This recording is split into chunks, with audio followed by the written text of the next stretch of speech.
So in this lecture, we're going to look at manufactured timber products.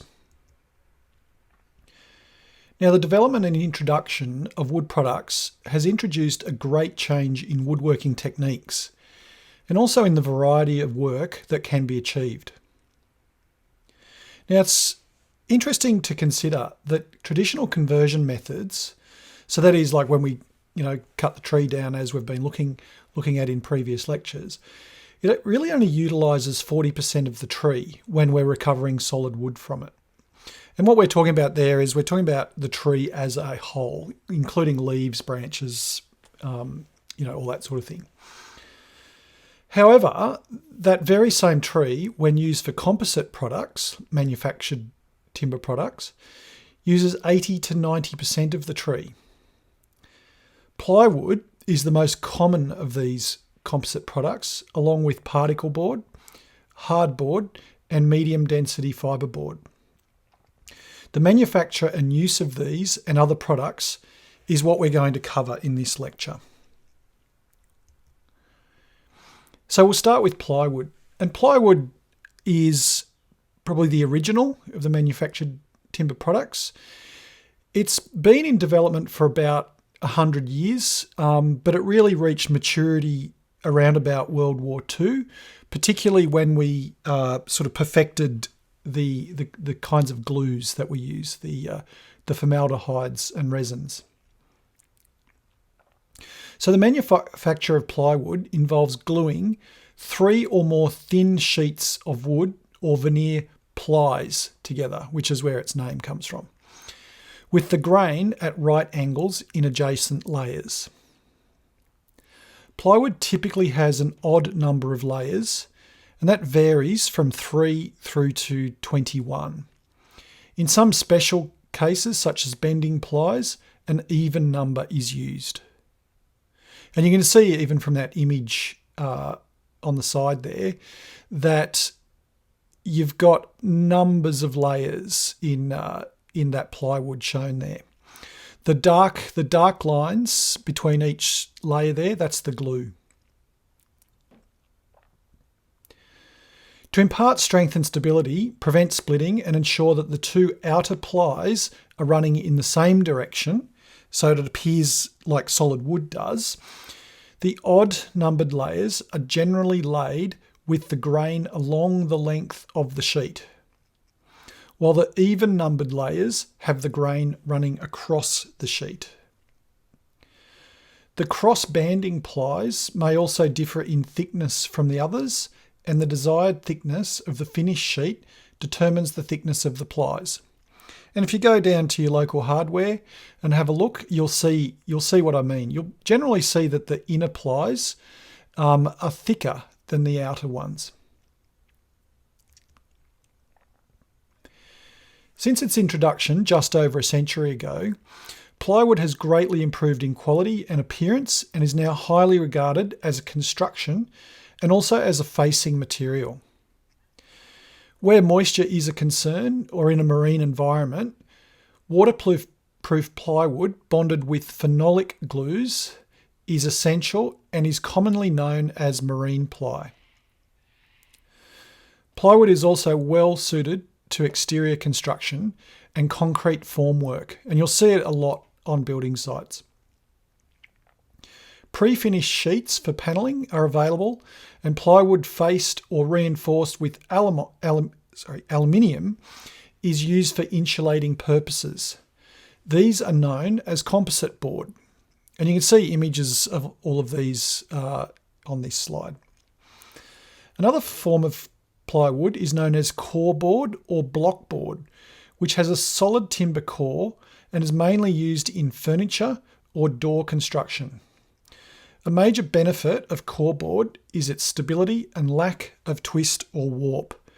And we touched on the reasons why timber might twist or warp in a previous lecture. Now, the advantages of plywood. Its strength and uniformity. So solid wood is 20 times stronger along the grain than across the grain. Plywood, which is over 10 millimetres thick, is almost equal in strength in both directions. Once you get a bit thinner, then obviously the plywood is not as strong, but from about 10 millimeters up, it's at least as strong as timber. Stability. So there's virtually no shrinkage or movement because plywood's alternate grain direction in adjacent layers restricts wood movement. And if you go back to what we were talking about in previous lectures, remember the difference between tangential shrinkage to radial shrinkage to longitudinal shrinkage, and you'll start to understand why plywood, even though it is still made from solid timber, doesn't move like timber does. Large sizes are available. The size of the sheet is not restricted by the size of the tree, but by the size of the manufacturing press.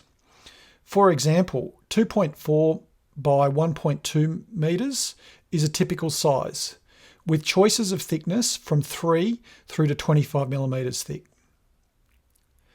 It uses expensive timbers way more economically, so cheaper timbers can be used for the core so that exotic veneers, and there's a whole range of veneers that you can get, from cedars through to maples to all sorts of things, but you can leave those and save them for the face.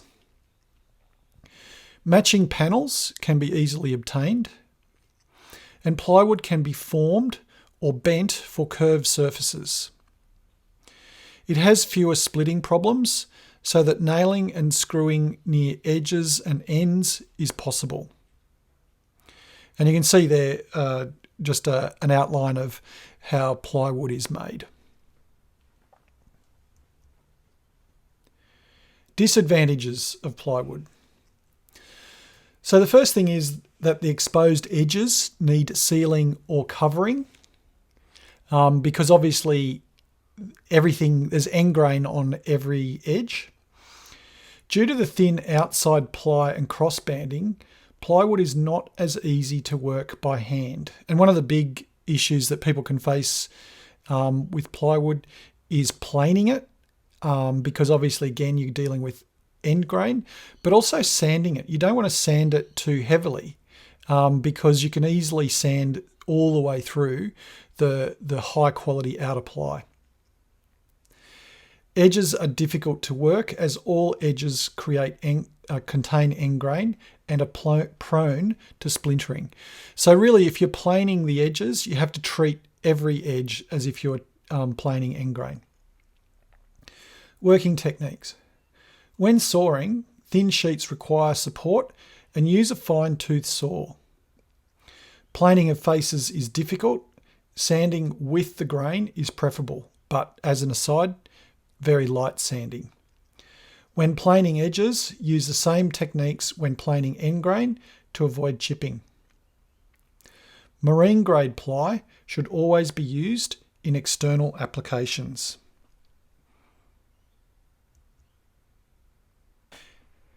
The second manufacture board that we're going to look at is Particleboard.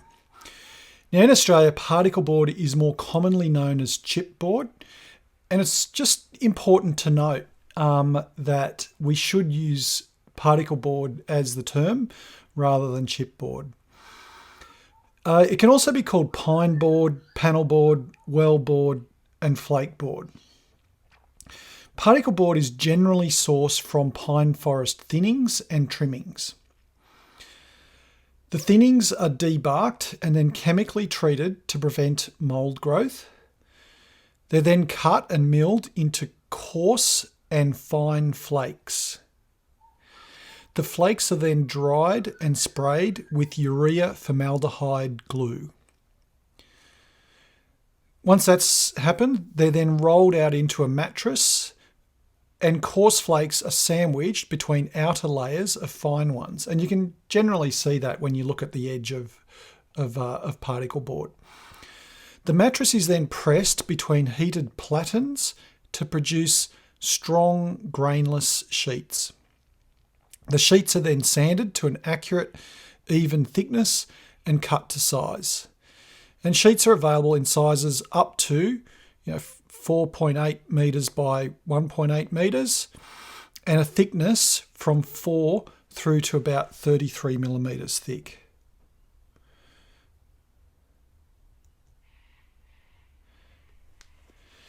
The advantages of Particleboard. You'll find a lot of the advantages and disadvantages are fairly similar. So Particleboard, accurate thickness sheets are available in large sizes. It's considerably more stable than solid wood. It's subject to almost no expansion and contraction and does not distort. It forms an excellent base for covering with veneer or laminates because of its stability. So for example, when we talk about melamine, melamine is basically just Particleboard with a very thin paper plastic coating over it. It's got uniform strength due to lack of grain direction. It's easily worked with hand or machine tools and with some caveats there. So for example, yes, it is easily worked, but for example, if I was using a plane on it, it would tend to chip out a bit. It's suitable for simplified carcass construction without framing. It readily accepts paint and other finishes. It's generally cheaper than plywood or fibreboards of comparable size and thickness. It's probably one of the cheapest manufactured board materials available. There are some disadvantages. Because of the porous structure, the edges require special treatment. You've got to cover the edges, particularly where moisture is involved. Particleboard tends to break away on corners, and so additional care is needed, as well as specific techniques when screwing or nailing near edges. It is highly absorbent and will swell and lose strength rapidly when wet. When cutting, finishing, or sanding, the dust created can be an irritant, and that's got a lot to do with the resins and glues, that urea formaldehyde that's used in it. It also tends to blunt blades and other cutting edges quickly. Now you can see in this image that here are some common edge treatments. So like I said before, the edges do require special treatment, and they can vary from simply gluing on a strip of timber edging. For a bit of extra strength, you can have a tongue and groove timber joint with the same sort of timber edge. You can have a timber strip with a veneer overlay.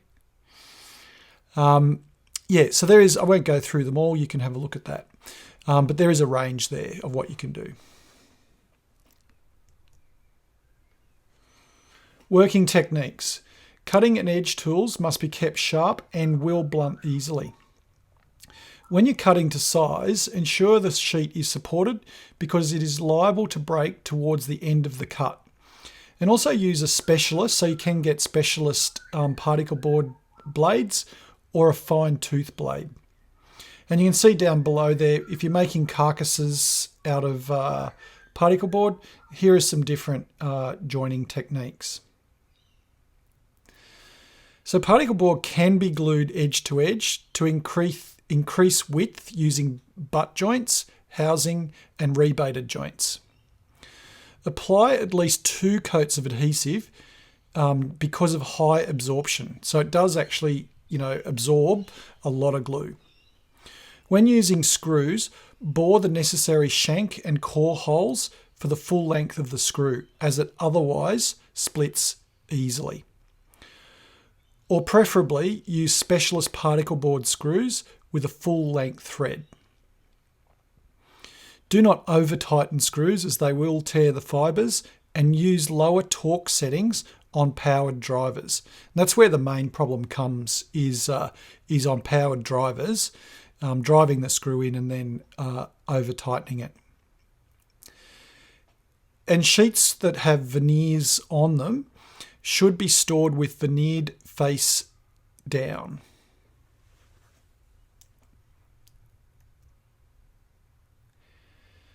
So what's it used for? Well, it's used as a base or inner core for veneers and plastic laminates. In the furniture industry, extensively for carcasses, tops, drawer parts and shelves. And many of you will know, because it's in your own homes, it's used in kitchen carcasses and built-in wardrobes. Shop fittings, shelving, partitions, feature walls and flooring. So you can see that it's used quite extensively. Now there's three main types of particle board. All have similar methods of manufacturing. What they have difference is different resin types that modify their properties to meet specific applications and the environments in which they're used.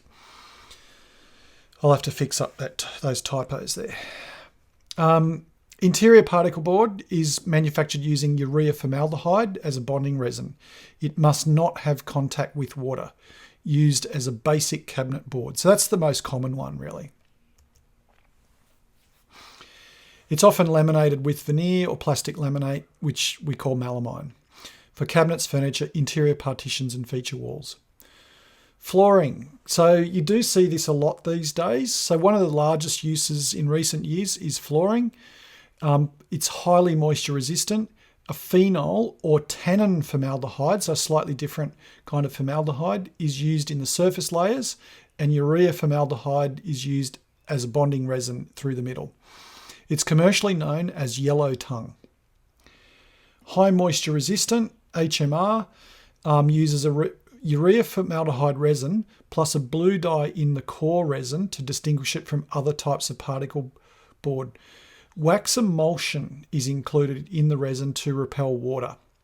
This board is used extensively in kitchens, again as the core for plastic laminated coated boards, and as structural wall bracing in timber framed houses. The third one that we're going to look at is medium density fibreboard. Now there is another form of fibreboard called high density fibreboard, HDF. I don't go into it deeply here, and the main reason being is the main difference between MDF and HDF is the source material. So for example, medium density fibreboard is made generally from radiata pine, from forest thinnings, whereas HDF, high density, is made from hardwoods. We also know HDF as masonite.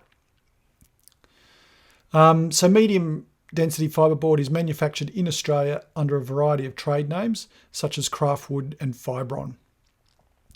The raw material is radiata pine, which is obtained from thinnings and residual material. So that would be material left over. Say if they were going into the forest and taking out logs for saw logs, they can still use some of the smaller branches to make MDF. And when we talk about thinnings, when we're looking after our forests, particularly our plantation forests, generally after a few years of growth, the foresters go through and they thin out the forest and they take out the smaller trees, leaving the bigger, healthier trees. And so what gets taken out, they're called thinnings. In the past, the thinnings were literally just either left on the ground and burnt, whereas now they can be used for manufactured board products. So the thinnings are debarked and chipped to a specific size. They're then washed and conveyed to digester units, which soften the chips in a cooking process. So the heated chips now enter single disc defibrators, which rub the wood apart into fibres. The fibre is dried, and at the same time, the urea formaldehyde resin and wax is added. The fibres are then stored in a dry fibre bin prior to entering the forming machine. So this machine forms the fibres into a mat. It kind of spreads it out evenly, which it lays onto a conveyor to form a mesh belt. The fibre mattress is then passed through a pre-compressor, which reduces the mattress height from 300 millimetres down to 100 millimetres thick. It then goes into the hot press, where the combination of heat and pressure cures the resin and produces a sheet of MDF. And you can see that illustrated there in that image. So the advantages, and again, very, very similar to the other manufactured boards. So it's available in large sheets up to 3660 millimeters by 2440 millimeters, so quite sizable, in a range of thicknesses from 5 all the way through to 32 millimeters. Compared with solid wood, it's subject to little expansion and contraction. It retains its shape well. It forms an excellent base for covering with veneers or laminates because of its stability. It's got no grain direction, therefore it has uniform strength. Easily worked with hand or machine tools. Again, we just need to put a caveat on that. Can chip out a little bit and it does blunt tools pretty quickly. It requires no framing for carcass construction and finishes bond successfully and evenly. It cuts easily, it routs, and it sands easily. There are some disadvantages. So it gives off fine sawdust when machining, which can be an irritant. Similar to Particleboard, it is liable to break away when nailing or screwing near edges. So the working techniques are similar to those for Particleboard, although in the case of MDF, no edge treatment is needed. This means that edge treatments such as routed profiles can be done directly onto the surface with a durable paint finish sprayed over the top for excellent results. For example, if you tried to do that on Particleboard, you wouldn't get a nice clean profile because the chips would just break away. Same with plywood to an extent, where again it might chip away. The uses as a base for core veneers, similar to Particleboard in that regard. Plastic laminates or painted surfaces. MDF is used extensively in the furniture industry for carcasses, tops, drawer parts, shelves, picture frames, etc. Now we're just going to look really quickly, really only just in summary form, at other manufactured timber products. These are more specialised, however, they are being used more and more today. So there's a wide range of other products that have been developed in recent years. These will be listed here for you to research a little bit further. So we've got finger jointed timber, and there's an image there of that. And really all it is, it's just a way of maximising small offcuts by joining pieces together using finger joints to form longer boards. And the reality is this timber, it is cheaper, it uses a material that would otherwise go to waste, and because of the strength of modern glues, it's at least as strong as solid timber. Laminated veneer lumber, LVL, is an engineered wood that is similar to plywood but has no cross banding. So each layer has the grain running in the same direction. Glue laminated timber, glue lam, is made by laminating thick pieces of seasoned dressed timber in order to make larger structural members. And you can see an image of it there. So it kind of is the same concept as finger jointed timber, just going the other way. Instead of increasing the length, it increases the thickness. Oriented strand board is another. So it's a type of engineered wood similar to Particleboard, made by gluing layers of wood strands in specific orientations under pressure. And more information about these products can be found at this website, which is Wood Solutions, which is an Australian website that provides, it's a very good source of information about timbers from the Australian context. Now, finally, there's probably some issues that we need to consider. So large trees being used as solid timber are becoming rarer and more expensive. It seems the engineered wood-based projects will increase in usage for a range of reasons. Large diameter logs are in severe decline, whereas there is an oversupply of smaller diameter timber logs, and that's because of forestry and forest thinning. The quality of plantation-grown timber is often unacceptable for structural purposes. So it's just not strong enough, or it contains too many defects. Engineered composite timber is strong and can compete with steel and aluminium. Consider also that these materials face challenges when it comes to recycling or disposal. And we're going to look more closely at these issues in next week's topics.